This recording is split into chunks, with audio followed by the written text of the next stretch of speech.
At the end of 2021, I met her. She literally was like, "Are you sure I'm your first?" As much as I tried not to think about her, I couldn't help but think about her. I think you're falling in love with her. Oh my God, am I? The internet isn't real.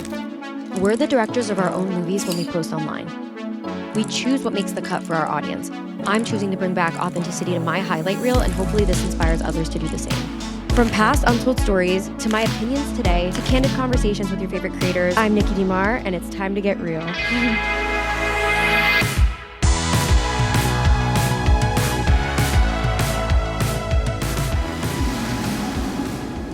Hey guys, I'm so excited for this one. The truth is that I had an entirely different topic prepared for today, but I woke up this morning and I had a change of heart. And honestly, I feel like this is a great icebreaker in doing this series because it's the number one question I get once I start getting comfortable with people. They start asking me the story about how I started dating my girlfriend, and I'm ready to give it to you guys. So this morning I was laying in bed with my girlfriend, and I just noticed such a stark difference from past relationships I've been in when I wake up in the morning versus waking up next to her. Obviously, waking up to sun and palm trees is definitely going to help with that serotonin. But I genuinely do feel like in this relationship, when I wake up in the morning, I genuinely feel happy. And that is such a stark contrast to my past relationships with guys. And I was going to do an episode, talking about the secrets that influencers aren't telling you, because you guys know I love exposing stuff. I've been doing that on TikTok. But my body just said no. My body was like, you're in a lovey-dovey mood. You're also about to get your period, so this is a great time to film this episode. But yes, if you're new here, I have had 2 public long-term relationships with guys on the internet, and this is my first long-term relationship with a woman, and hopefully my last. So I was supposed to film a different episode today, but I had a conversation at the hair salon with my new hairstylist. It really inspired this episode because every time I'm starting to get comfortable or close to someone new in my life, they always ask me this same question. She asked me, "Did you always know?" And that is the question I get all the time. And then the other question is, what was it like falling in love with a girl? So we're just gonna give you that today. Let's all get comfortable and let's get into this. Dating men. I've dated men more than I've dated women. I gave all my 20s to those relationships. And I was attracted to my exes. I'm attracted to guys. I get along well with guys. I actually think I live well with guys. But those relationships were leaving me unfulfilled. The way I explain this is that I see my heart as a big heart on my chest. I see it like a chart, like a diagram, but it's like a big heart. And there's different layers like an onion. I feel like every relationship I've had with a guy, no matter how hard I would try, I only got to the top part, the top sliver of the heart. They never could go below that, no matter how hard I would try. I'm actually going to turn around the viewfinder. I think that's going to help. A lot of the time when dating men, I felt like they were just disinterested with anything relating to emotions. But when you think about intimacy, actually, no, intimacy, this is a fact, intimacy is emotional connection. So dating men, I felt like they didn't want the emotional intimacy, but they wanted the physical intimacy. He's leaving tonight. He has to leave. I'm seeing him next weekend, but it's just getting closer to me being gone and him being 3,000 miles away from me. There was just a disconnect, and I felt like my big heart diagram was having to look at other connections in my life, like my friends, to fill up the emotional connection part of it, because the guys I was dating were just no. But yeah, so when I was dating men, I always noticed this theme of having boyfriend time and then having time with your friends. Boyfriend time, friend time, which when saying it doesn't sound bad. It sounds actually pretty healthy. It sounds balanced, right?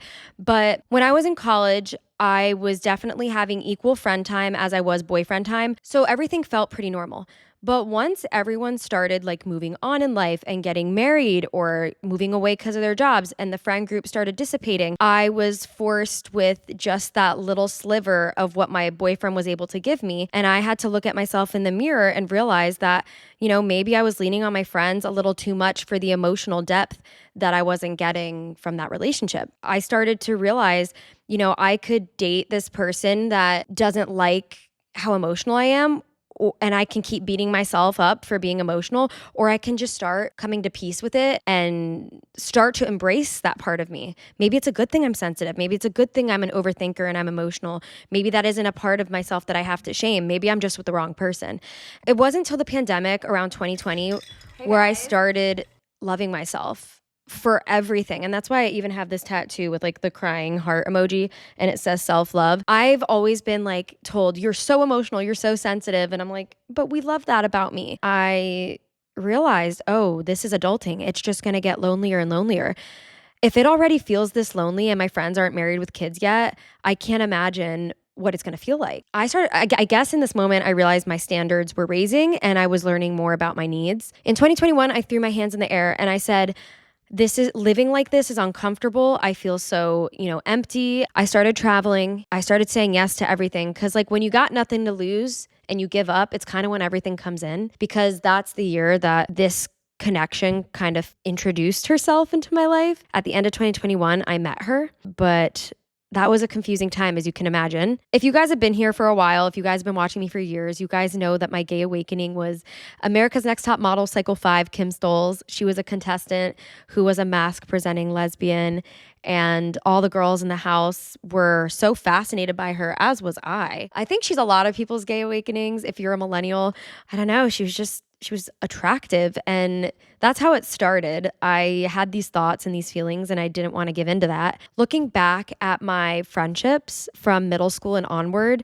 it was giving, and I'll tell you why. My first friendship breakup, no, girl, that was a breakup. Like now looking back, the way I grieved that harder than an actual breakup with a guy. Girl, I listened to Who Knew by Pink and I would cry sing it in the car. But falling in love with a girl, the quote, "Love is love," is the Pride slogan. And before I was living my queer life, before I even thought I could be queer, I would see that slogan everywhere and I would just be like, yeah, love is love, rainbow. Like I didn't actually think about what it meant. And now being in my queer relationship, it is what it is. Like that quote couldn't be any more true. Trust me, from someone who's dated men, who has been in these long-term relationships with men where I was in love, dating a woman, it feels to me, maybe this is the pansexual popping out, but it feels the same. Love is love. I didn't know I was in love right away, obviously. So obviously I'm going to take you back to when I met her and like what went through my brain, like what the hell happened, because it was actually crazy. We didn't just jump right into being in love. Like obviously there was a confusing phase where I met her and my life got turned upside down in a good way. But there was a lot to reflect on and unpack. There was so much confusion, and I'm going to take you guys back there.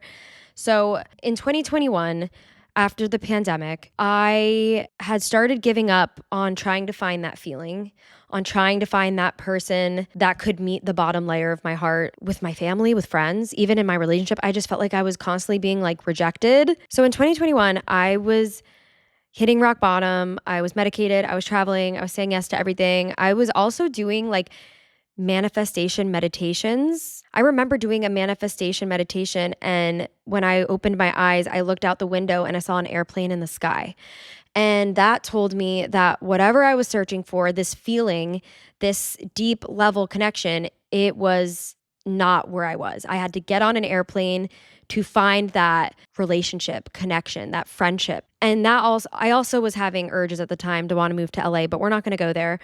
Obviously, I'm here now, finally. But then ironically, I got called to go to LA for a business trip. I think me and Gabby were doing a billboard and there was a photo shoot. I'm last minute going to LA.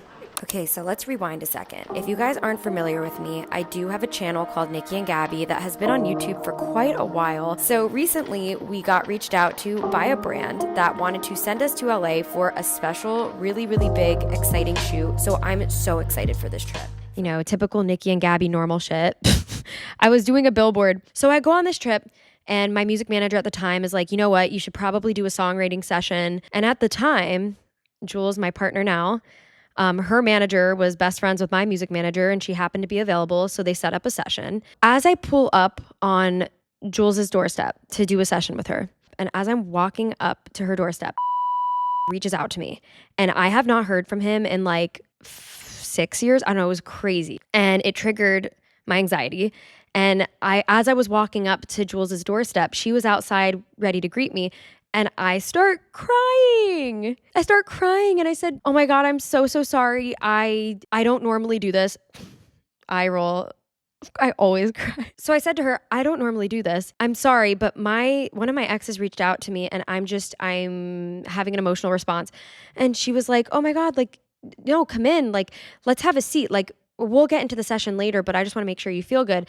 And she makes me a drink to take the edge off, and we're just, talking, and she really cared, and like she was a stranger. Like, keep in mind, I wasn't even thinking about this. Like, my brain wasn't thinking this could be a girlfriend or I'm attracted to this person. It was just like, thank you for caring about my feelings. At that time in my life, I was so not trusting anyone, so shut off. Right away, I felt comfortable with her. I felt emotionally safe with her. I had this pull towards her. I didn't want it to be happening, obviously, because I had a whole life in place at home in Pennsylvania that this didn't fit, whether it was going to be a friendship or more. Like, she was all the way in LA and I was all the way in Pennsylvania, and like my life just didn't support the feeling or the connection. I went home and I couldn't stop thinking about her. I went back to my everyday life, but it was just night and day how I felt around her versus how I felt around everyone in my life back at home. That contrast was really evident. And as much as I tried not to think about her, I couldn't help but think about her. That obviously created a lot of guilt and anxiety and confusion, because also she was a girl. In the pandemic, I came out as bisexual because I knew I was attracted to both. But this was the first, like, I had never been in love with a girl. I had never, like, I knew I could, but I never had that experience. So I didn't know if what was happening. So then this leads me to am I falling for her or are we just friends? Because girls are warm, girls use heart emojis. It's confusing.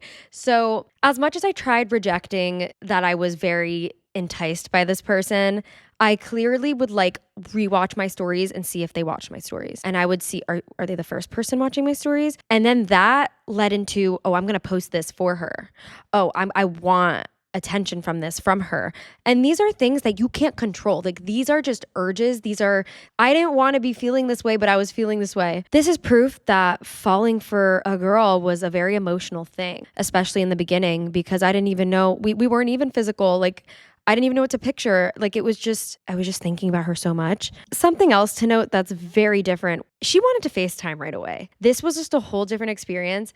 I remember when Jules randomly texted me and said, do you want to FaceTime? And it was like random, like a Tuesday night. I was in the bathtub and I was like, of course I wanted to FaceTime, but I was so nervous. So I also didn't want to FaceTime because I was so, I had so many confusing feelings. I remember saying, yeah, we can FaceTime, just 1 second. And I went to my makeup vanity and I started doing my makeup. Like, I literally was just in the bath, taking off all my makeup, unwinding for the night. And then she wanted to FaceTime. So I went to my vanity chair and I started doing my makeup. And she sent me that like GIF emoji with the skeleton waiting. And I remember it took me like 30 minutes, but we FaceTimed and I had a whole face of makeup on. I was forming a friendship with someone who cared about the little things. Suddenly, the mundane wasn't mundane anymore.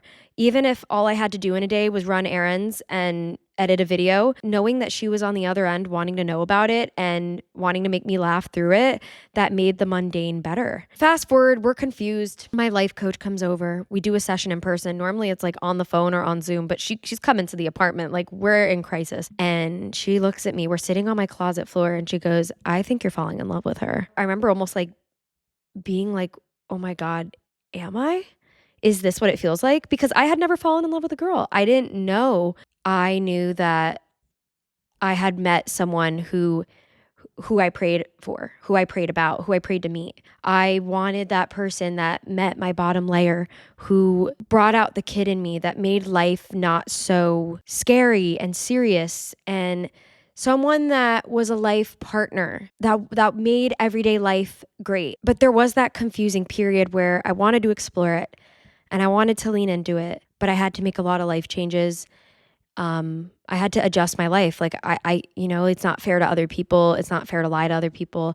And, I found myself in a sticky situation. A lot of you guys, I guess, are a little confused by suppressing what I'm really feeling and what I'm really thinking. And by not being open and honest with you guys or even people in my life, I lead you guys to think this one thing on accident because I'm suppressing. And then all of a sudden, when I finally do get that push or motivation to make the changes that I do want, it looks like it's coming out of nowhere. It It looks like it's coming out of left field, and that's not what happened with this bi-coastal thing. I'm here living my life unapologetically, sharing my life with you guys, and I'm in a stage of my life where I'm pushing myself a little more and I'm trying something. And I don't want to be one of those people that just, stays where I was born and just wonders what if. You can't plan the way that life unfolds. And as much as things got messy, like life is messy, I don't know anyone that has a non-messy life.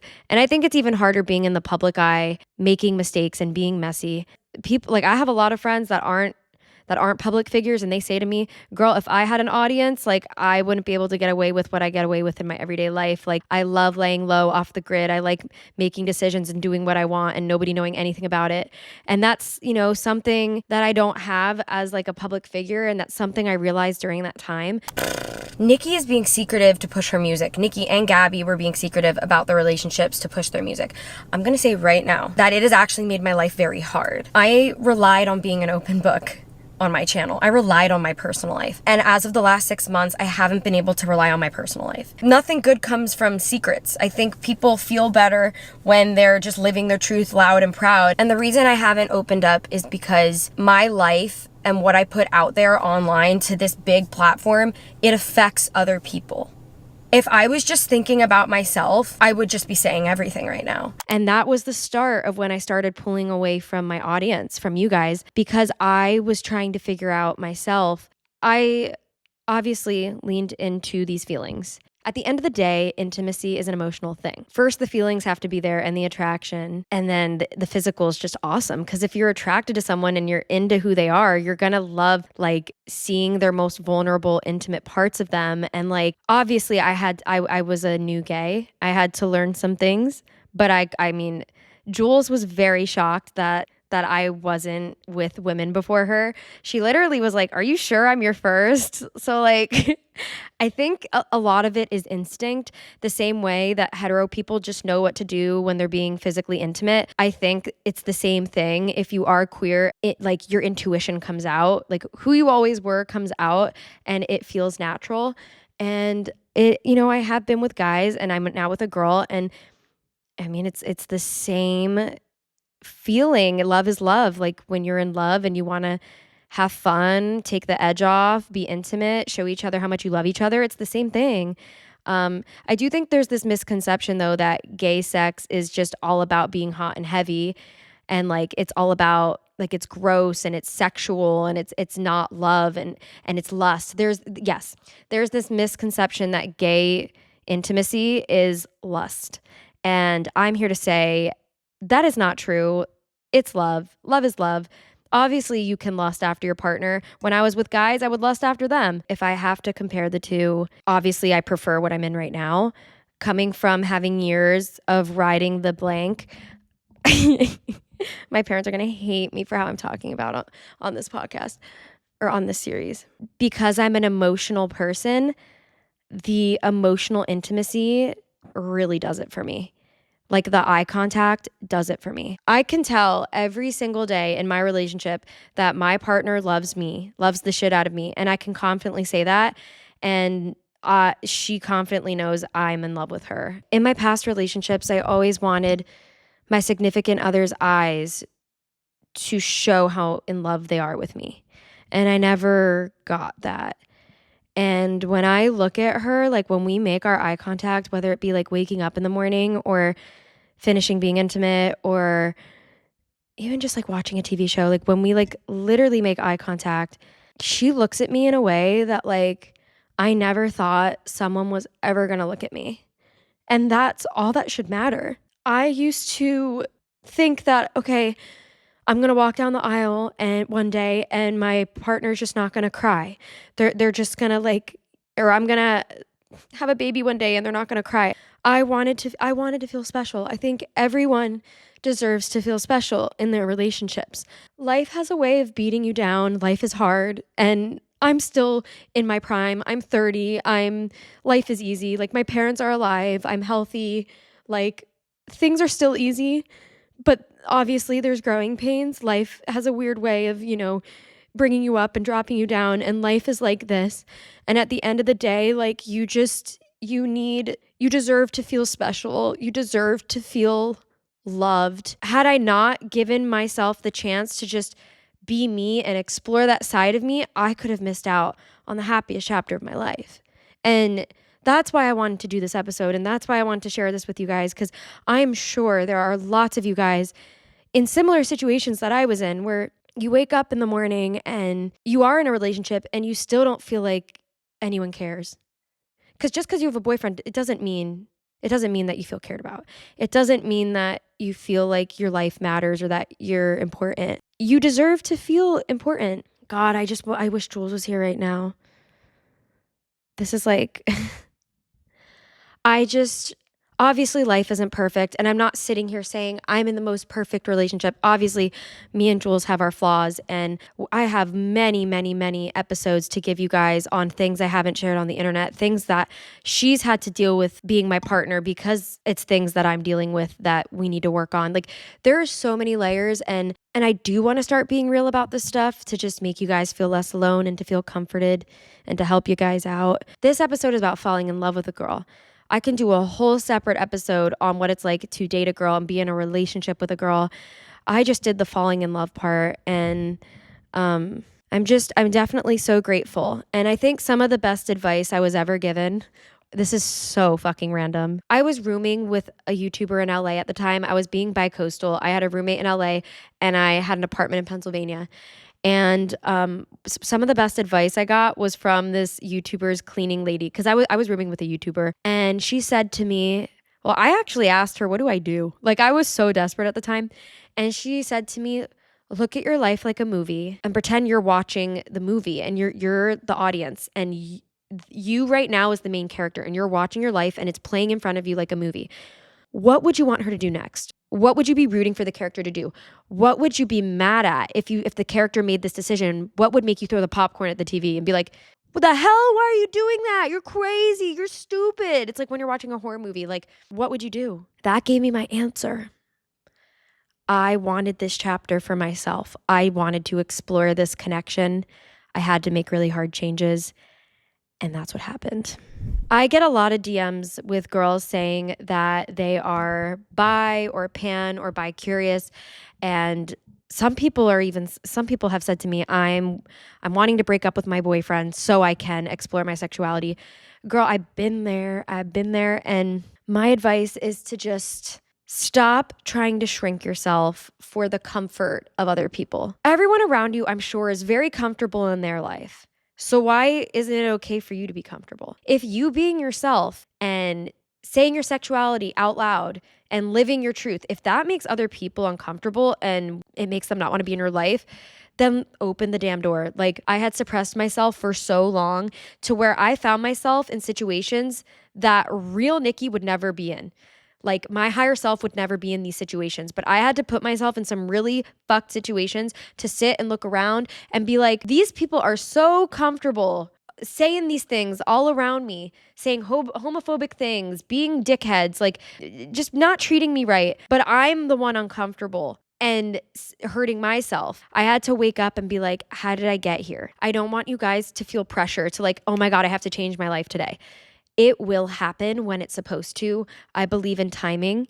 I believe that you may have an intuition that, one day I'll be with a woman, but maybe it's not now. Like, don't stress yourself the fuck out. Like, maybe it's not now. Maybe you have this intuition, oh, I'm gonna have kids, but I don't know how that's gonna happen because I can't afford to have a kid. It's like, well, maybe you're just not supposed to have kids now. Maybe the career comes first and then the kids come. Like, I believe we have these knowings of things that we're gonna have. You just gotta be patient and you gotta trust the process and trust your plan and trust the universe and trust this higher power, trust God, whoever you believe in. I think that going through this process taught me to trust myself. It taught me to trust my decisions and to listen to my body.